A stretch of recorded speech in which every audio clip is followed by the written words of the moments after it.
This male Black Palm Cockatoo lives in Queensland, Australia. He's on a tight house hunting deadline.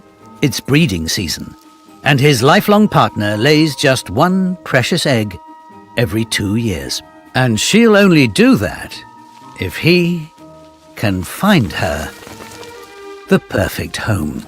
He's looking for a solid, hollow tree trunk. Over the last decade, intense bushfires have burnt many to the ground. This one is spacious, but its foundations leave a lot to be desired. Looks promising. Or maybe not. This trunk is hollow, solid, and tall. It looks perfect, to him at least. She needs convincing. He starts to build a platform to support her egg. Still not interested, but he has a clever trick up his sleeve.